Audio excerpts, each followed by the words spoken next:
اللہ۔ اعوذ باللہ من الشیطان الرجیم، بسم اللہ الرحمن الرحیم، وبہ نستعین وهو خیر ناصر ومعین، وصلی اللہ علی محمد وآلہ الطیبین الطاہرین، اللہم صل علی محمد وآل محمد۔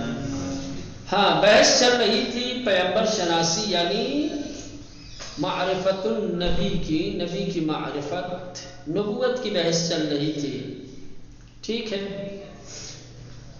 نبی کے کل لغوی معنی بیان کیے تھے، کہا تھا لغت میں نبی کے دو معنی بیان کیے گئے ہیں۔ نبی کا ریشہ دیکھنا پڑے گا، پھر اس کا معنی طے ہوگا کہ اس کا حقیقی معنی کیا ہے۔ اگر نبی کو نبا سے مانتے ہیں، کہتے ہیں کہ نبی اس کا ریشہ نبا ہے، نبا سے لیا گیا ہے، نبا سے بنا ہے، تو اس کا معنی ہوگا صاحب خبر مہم، مہم خبر رکھنے والا، ٹھیک۔ اور اگر نبی کا ریشہ نبوہ مانیں گے تو اس کا مطلب ہوگا عظیم مقام اور منزلت رکھنے والا، ٹھیک ہے۔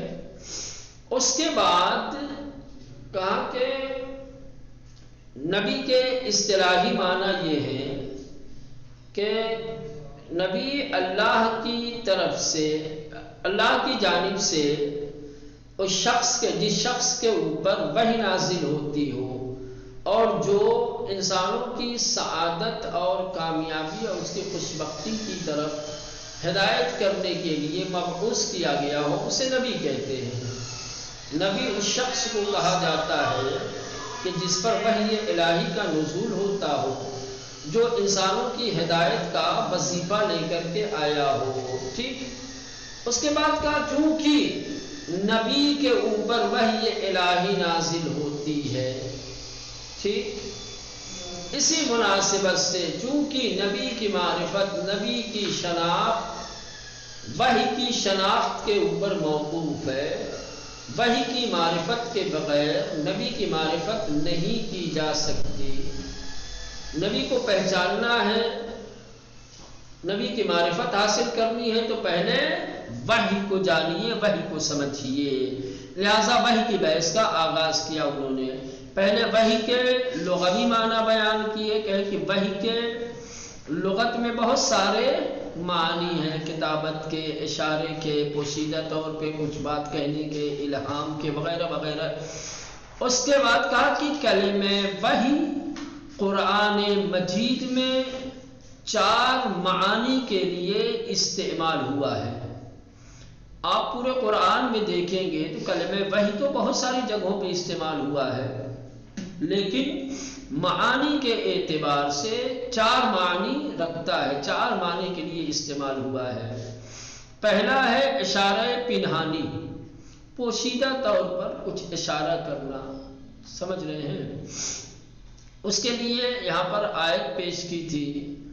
اس کے بعد دوسرا معنی قرآن مجید میں وحی کا ہے ہدایت غریزی، فطری ہدایت۔ اللہ نے کچھ ہدایتیں کیا ہے، کچھ مخلوقات کے وجود میں رکھی ہیں، خاص طور سے نحل یعنی شہد کی مکھی کے اندر مثلا کہ اللہ نے ہدایت غریزی رکھی ہے، فطری ہدایت رکھی ہے، اور اسی ہدایت کی بنیاد پر شہد کی مکھی کیا ہے، پھلوں کے پھول سے رس لیتی ہے اور پھر پہاڑوں کے دامن میں، درختوں پہ یا گھروں کے چھجے وغیرہ پہ اپنے لیے گھر بناتی ہے۔ تو یہ 2 معنی کل بیان ہو چکا تھا۔ تیسرا معنی قرآن مجید میں جو وحی کا ہے وہ ہے الہام، سروش غیبی، پس پردہ کوئی آپ کو کوئی پیغام دے، آپ کے دل میں کوئی بات القا کر دے، ڈال دے، آپ کو دکھائی نہ دے، آپ کو پتہ نہ چلے۔ کبھی کبھی ہوتا ہے انسان کی زندگی میں، کسی ایک مسئلے کو لے کر کے بڑا فکر مند ہوتا ہے، سمجھ میں نہیں آتی ہے کیا کرے، تو ایک دم سے اچانک کوئی بات اس کے دل میں اتر جاتی ہے۔ اب یہ بات کہاں سے آئی ہے، کس نے ڈالی ہے، اس کو پتہ، یہ الہام ہے۔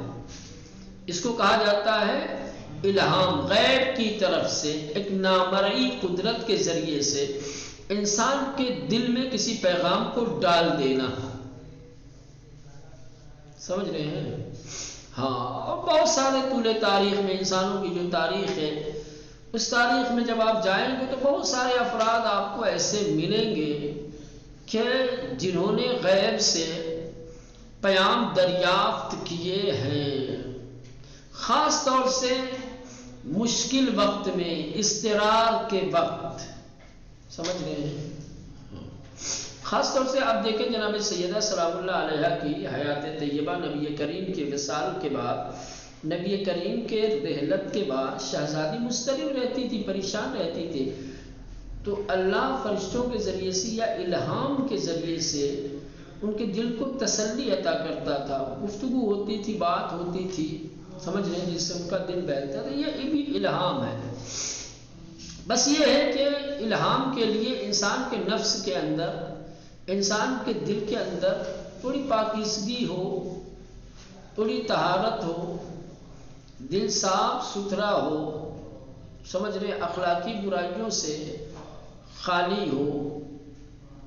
تو ایسے قلوب کے اوپر، ایسے دلوں کے اوپر الہام ہوتا ہے. بہر چلے، الہام یعنی سروش غیبی، غیبی آواز، غیبی پیغام، پس پردہ، کوئی قدرت، کوئی طاقت کسی پاکیزہ دل کے اندر کوئی بات ڈال دے، اس کو کہا جاتا ہے الہام. سے انسان ہائے وارستے در طول زندگی خود، کہہ رہے کہ نیک اور اچھے اور پاکیزہ انسان اپنی طول حیات میں، اپنی پوری زندگی میں گاہ پایا مہائر دریافت می کنند، کبھی کبھی ایسے پیغامات دریافت کرتے ہیں، حاصل کرتے ہیں کہ از ماورائے طبیعت و عالم غیب، جو طبیعت سے کیا ہے، باہر کی چیز ہے، یعنی عالم ظاہر سے اوپر، اور عالم غیب کی بات ہے. عالم ظاہر سے ہٹ کر وہ عالم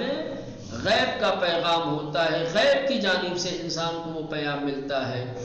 ان پیام ہائے غیبی پہ ویجے در موارد اضطرار، یہ غیبی پیام خاص طور پر اضطرار کے موارد میں، جب انسان مضطرب ہو، پریشان حال ہو، بلحظات ایک انسان در بنبست قرار گرفتے، اور ان اوقات میں جب انسان کیا ہو، بنبست، یعنی جب انسان کے لیے سارے راستے بند ہو.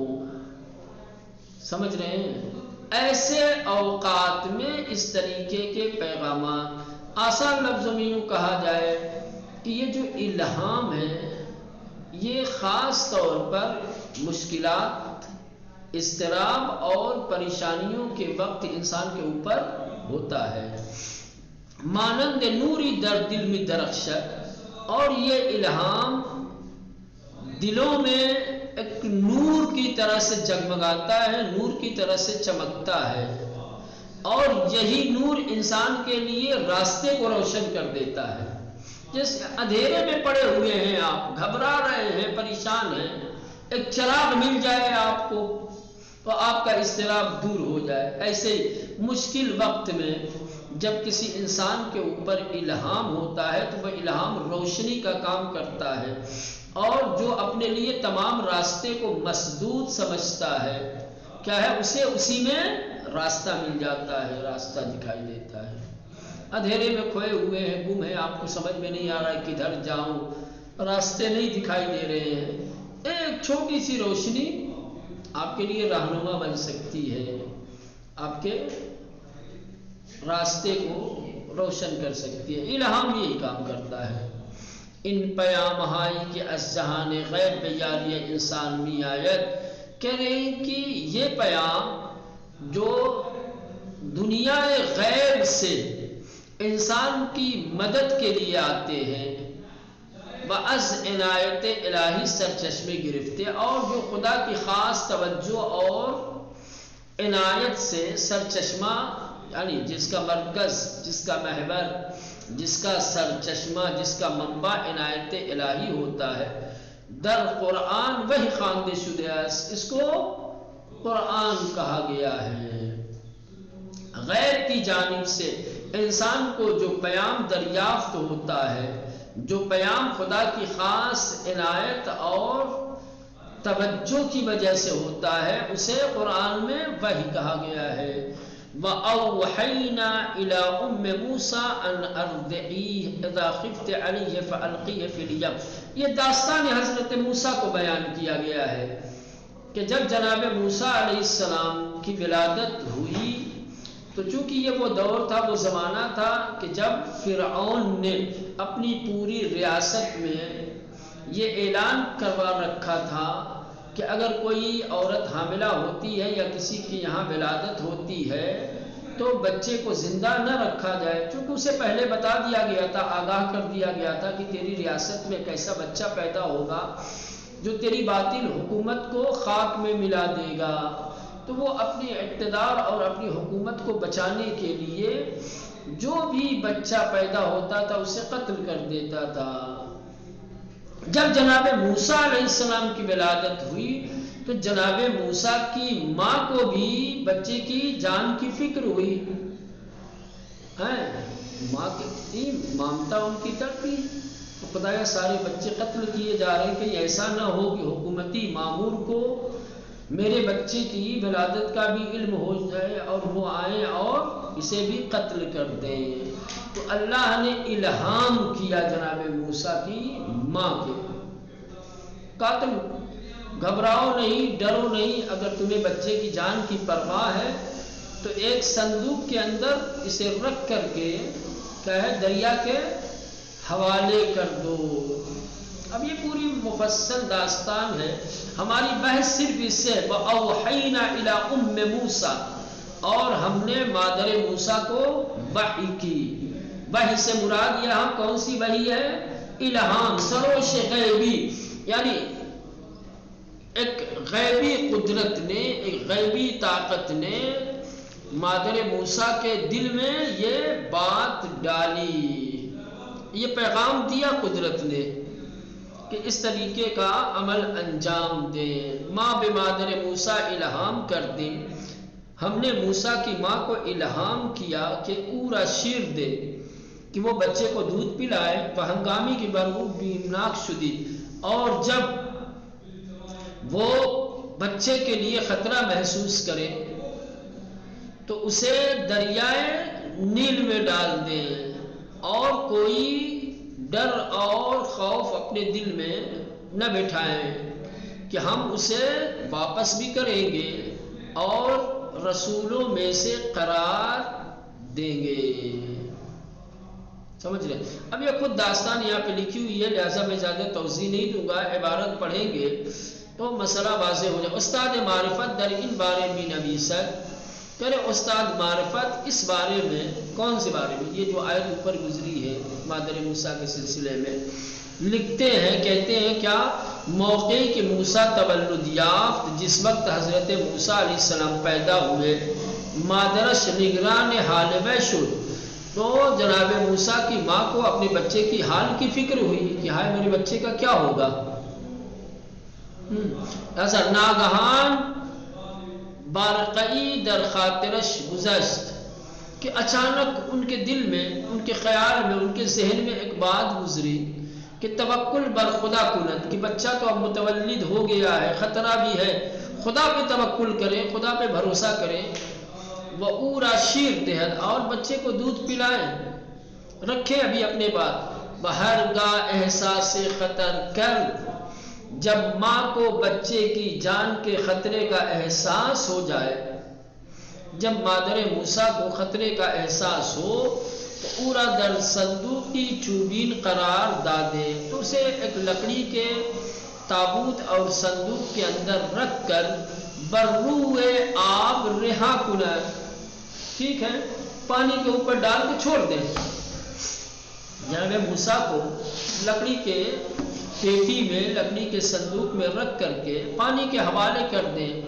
منیز بر خاطرش گزشت، اور ان کے دل میں یہ بات بھی گزری کہ طفل بے او پاس بھی گردد، ہو سکتا ہے ایسے بچے کو چھوڑ دیں، بچہ زندہ رہے اور پھر میرے پاس واپس بھی آ جائے۔ بہرگز نہ باید اندوہناک باشد، اور مادر موسیٰ کو بالکل ڈرنا نہیں چاہیے، خوف نہیں کھانا چاہیے۔ کیوں خوف نہیں کھانا چاہیے؟ زیرا بر خدا اعتماد کر دے۔ جب خدا پر اعتماد ہو گیا، جب خدا پہ توکل کر لیا، تو خدا پر توکل کے بعد ڈرنا معنی نہیں رکھتا ہے، پھر ڈرنے کی ضرورت نہیں ہے۔ بطفل را بدستے او سپردیس، مادر موسیٰ نے اپنے بچے کو خدا کے حوالے گویا کیا ہے۔ انہا خاطرہائی بدھ کی، یہ وہ خاطرے تھے، یہ وہ باتیں تھیں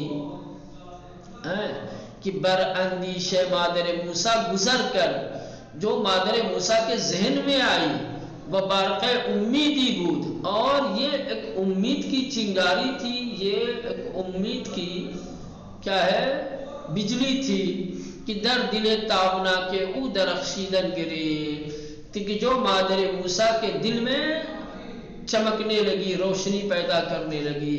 زیرا جزب خدا میں چیز دیگری نیندیشیدے بود، کیونکہ مادر موسیٰ نے سوائے خدا کے کسی اور چیز کے بارے میں فکر ہی نہیں کیا تھا۔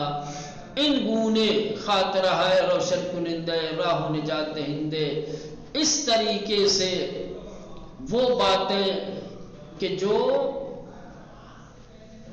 راہ کو، راستے کو روشن کرنے والی اور ڈر اور خوف سے نجات دینے والی، الہام رحمانی و عنایت ربانی، یہ وہ باتیں ہیں کہ جن باتوں کے ذریعے سے راستے بھی روشن ہوئے، نجات کی امید بھی پیدا ہوئی، ڈر اور خوف بھی دور ہوا۔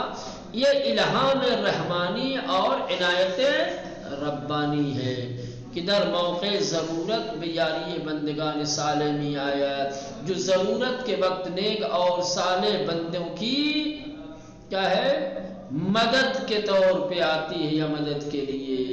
تو آپ نے دیکھا کہ کس طریقے سے یہ ساری باتیں جو مادر موسیٰ کے ذہن میں خطور کر رہی تھی، آ رہی تھی، یہ خود بخود نہیں تھا، ایسا نہیں تھی کہ بے خودی اس طریقے کے خیالات، اس طریقے کی باتیں ان کے ذہن میں آئیں۔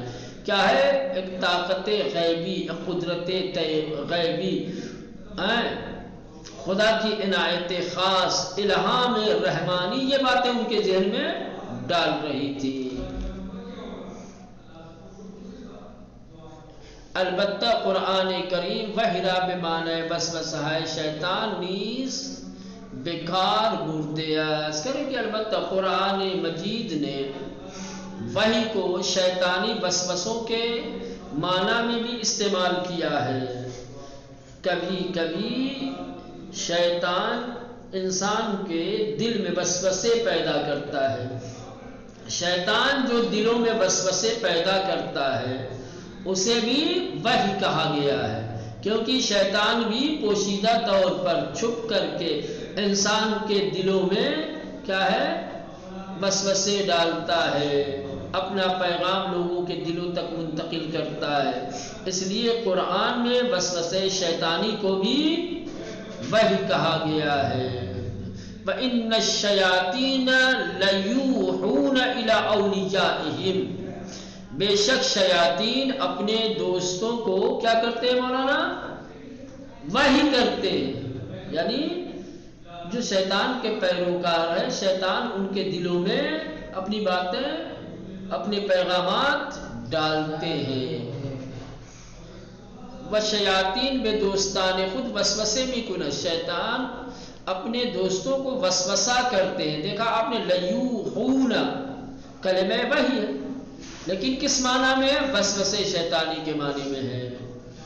وہ مطالبی مخفیان القمی کنت، یعنی چھپ کر کے پوشیدہ طریقے سے کچھ باتیں ڈال دیتے ہیں ان کے دلوں میں۔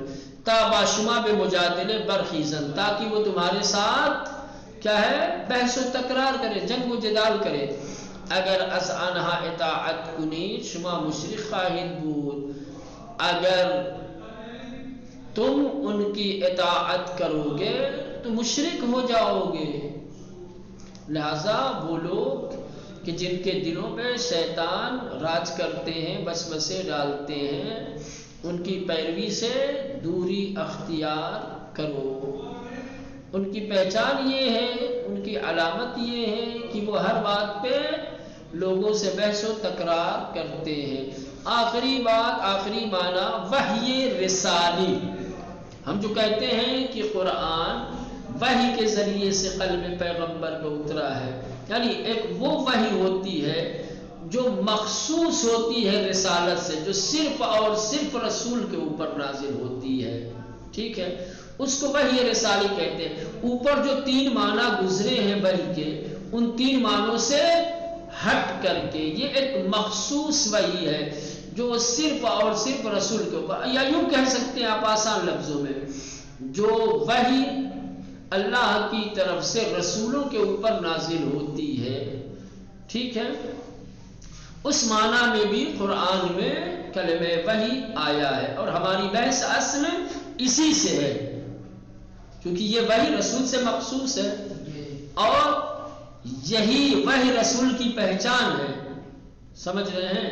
لہذا باقی وحی کے جو 3 معنی اوپر گزرے ہیں ان سے ہمیں فی الحال سروکار نہیں ہے، وہ صرف آشنائی کے لیے، معلومات کے لیے بیان کر دیے گئے ہیں۔